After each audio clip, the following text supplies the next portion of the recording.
Jai Shri Krishna. You know what? Google is scamming us with this video. The coin should be under the right hand. I don't know. The coin is in the left hand using a sleight of hand technique to make it appear as if the coin has disappeared. This is Gemini, the 6-minute video demo which was uploaded by Google as human ask AI complex questions, shows images and asks it to interpret them and solve puzzles. Which of these would go faster? The car on the right would be faster. It is more aerodynamic. That now finally we'll have something like Iron Man had, Jarvis, and I was very excited because this is Google's answer to ChatGPT. But all of this is fake. Google's best Gemini demo was faked. The stock is now negative by 1.5%. If you click down into the description, you'll notice that we actually fed the AI plain photos and text prompts instead, some of which actually included little hints that we conveniently cut out of the video. It was edited. It was cut to look like it was faster and more capable than it actually is. Why is Google lying to us? How is Microsoft snatching away Google's dominance? And what difference does it make to us? Let us know in today's video. If you like my AI video, then spam the comment section with "We want AI" so that I would know that you like more of such videos. Okay, for the last 1 year, AI is becoming more powerful in every way possible. New updates, new tools, new innovations are coming in front of us every day, and this is changing our day-to-day life. It can happen only in the last 365 days. Imagine what will happen in the next 5 to 10 years. AI is certainly going to bring 360-degree change to the world. In such a situation, you and I have no choice but to use different AI tools like ChatGPT. How Google is losing the AI war? Let me try to explain it to you. At the beginning of the year, both Microsoft and Google introduced their respective AIs to the world. They integrated Microsoft's ChatGPT into Bing, which was an instant hit. Perhaps for the first time in the history of Microsoft, people thought of using Bing. Google's Bard completely flopped. Google made a mistake while launching Bard in its ad. As a result, Google's valuation fell below $100 billion just 1 day after its launch. Bing with AI is going to completely change what people can expect from search. Google dominates this space. I feel like a new race is starting with a complete new platform technology. So this is just search, just better. We need to be careful when it comes to AI, is avoid what I would call race conditions. People working on it across companies, etc., so get caught up in who's first that we lose, the potential pitfalls and downsides to it. We are going to have to think about safety as an ongoing responsibility, not a one-time responsibility. You don't want to put a technology out like this when it's very, very powerful because it gives society no time to adapt. Since childhood, we have understood that the equation internet is equal to Google.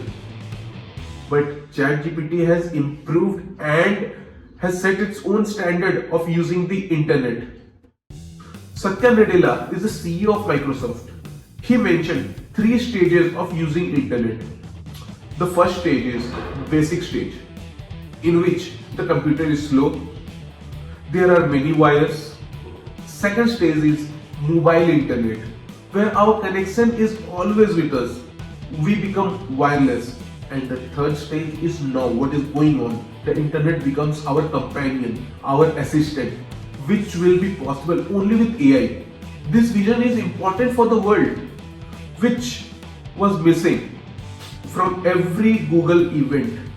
Microsoft is a big stakeholder in OpenAI, which means it can integrate all the R&D of ChatGPT in its products. Windows runs 70% of the world's computers, which means Microsoft has a monopoly on computers and software. They don't have a monopoly on the interest of people. That means Basically, people are not interested in using Microsoft's internet related products. This year, Microsoft had solved this problem. It aroused people's interest because while Google can only search, Microsoft brought two more exciting things. What are these? Chat and create.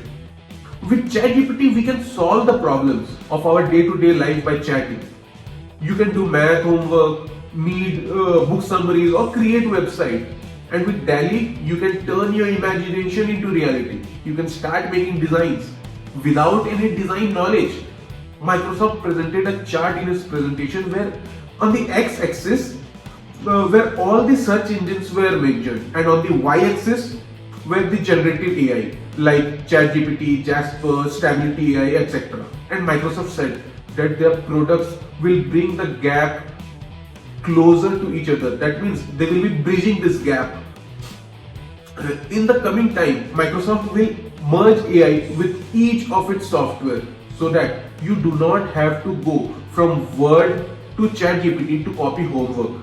You can generate text directly inside MS Word. We will be able to ask for answers or formulas directly in the Excel. You will be able to do data analysis as well directly in Excel, and you will be able to turn boring presentations into exciting PowerPoint presentations as well without any design knowledge. So you see, this is a big problem for Google because gradually the equation of Google is equal to internet has become weak. Google is not equal to internet anymore. This problem needed to be solved. And how? With Gemini. What is Gemini? Let us understand. Okay, so let's see what's Google's vision. This is the story of Google's February event when Google was not ready for the AI revolution, when ChatGPT was introduced. But it was not game over for Google. In fact, just a few days ago, they launched something that outperformed ChatGPT in every test and every benchmark, whose details you can see here. Here, Gemini has left ChatGPT behind in every task. In fact, Google claims that Gemini is so advanced that it is smarter than any human expert and can give better answers. Here, tests were conducted in 57 subjects like maths, physics, history, law, etc., in which both knowledge and problem-solving abilities were tested, in which Google's Gemini was found to be more accurate than human experts. Gemini is better than ChatGPT. This is what this chart suggests. How is this possible? With the help of multimodality. If you have heard of Gemini, you must have heard this word again and again, multimodality. But what does multimodality mean? Let us understand. A simple way to understand it is our five senses. When you go to eat at your favorite restaurant, you don't just focus on taste.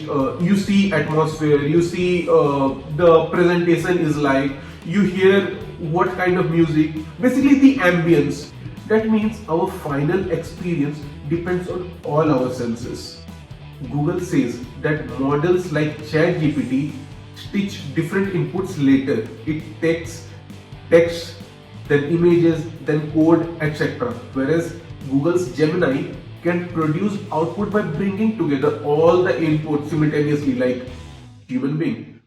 Just like we do. What I can say is this includes text, code, audio, images, video. This is Gemini's five senses. Google's Gemini will become in three models. Okay, so what are these? Ultra, Pro and Nano. If you are using Google's Bard today, then you can access Gemini Pro. Like on-device tasks, the smallest version of Gemini, that means Nano, will be used. And by next year, Gemini Ultra will be integrated into Bard. All of this sounds very cool. So what is scam in this? What is fake? Well, the first thing is that Google has clarified that they have given AI answers not through videos but by uploading images. Well, the first thing is that Google has clarified that they have given AI answers not through videos but by uploading images and giving text-based prompts. When they tried the same technique with ChatGPT, they found out that ChatGPT could already do all these things. So what's new in Gemini? The exciting part is that what is in the video is that we can ask questions by showing the object directly. This version of AI is not ready at all, as of now at least. Plus, they have increased the response speed considerably with the help of editing. Like if you see the video, you will understand that this is an edited video and not happening in the real time. We want to see new AI capabilities, no doubt about that, in a product demo. Not a demo of what it might be like in future, but what it is like today. We want reality, not science fiction. That's a big difference. When an iPhone is launched, we can see what the iPhone looks like today, not how the iPhone will look like 5 years from now on. Plus, on their website, they have compared it only with the old model of ChatGPT, not with ChatGPT Turbo. And Google is hiding real information from people, misleading people by showing edited videos. And in the benchmarks as well, it is comparing it with the old version of ChatGPT. This shows us that AI war is so serious that even Google is desperate. Under any circumstances, Google does not want to give up the monopoly.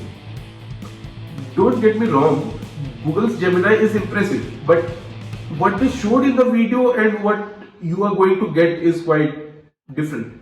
The most disappointing part is that all the benchmarks on the website are about Gemini stock Model Ultra, which is, well, we cannot test right now. That means we have to wait a little longer for our own Jarvis. Okay, so what's Google's vision? Let's see. Okay, in fact, we believe that the more competition there is in the world of AI, the better it is for us users, because the providers, the service providers will have to provide a service of a quality which the customers can accept. Competition is good because competition gives us options as well. Competition drives innovations. Competition makes the world better. Different companies are taking to keep AI safe. Google has decided on 7 objective rules for each of its AI products, which will be integrated into each of their products. So what are these rules? Number 1 is being socially beneficial. AI will have a transformative impact on people's lives in segments like healthcare, security, energy, and transportation. Society will have to be improved because of the help of AI. What's the second point? Avoid creating and reinforcing bias. We will have to understand different colors and solve problems accordingly. Number 3, we build and tested for safety. That means AI should be safe to use. AI has to be created only after complete testing, keeping safety in mind. Number 4, be accountable to people. AI does not have to be Terminator, We all have seen that movie. AI has to be kept ultimately under humans only. Number 5, incorporate privacy design principles. Control is to be given to the user as to how much information to share with AI and how much not. It is decided by the users themselves. So what's the next point? Uphold high standards of scientific excellence. New scientific research in biology, chemistry, medicine, and environmental science is to be done with the help of AI. And the last point is be made available for users. That according to these principles, different solutions have to be created for different users so that people can decide how to use AI. At the same time, Google has established that whatever AI it develops will not be used for weapons and surveillance. Every AI company needs to remember all these points. Today, OpenAI's ChatGPT, Google Gemini powered Bard, and Elon Musk Grok. All these AI models are making the internet exciting for us again, making our work easier, becoming our assistants, tools like Midjourney, Dali, and making designs for us despite us not being designers. Screenshots to code creates a website from just screenshots, Firefly's AI summarizes your Zoom meetings for you. Dectopus AI creates presentations for you. Like in just one click. There are many tools that we are exploring every day and integrating into our video workflow. If you want to know about such tools, then please let us know in comments. Like you can comment we want AI in the comment section, and we'll know you like such videos. And you know what, it matters to me that important things reaches to you. So thank you so much for watching this video till the end. If you like this video, then press the like button. Don't forget to subscribe to the channel to see more such videos.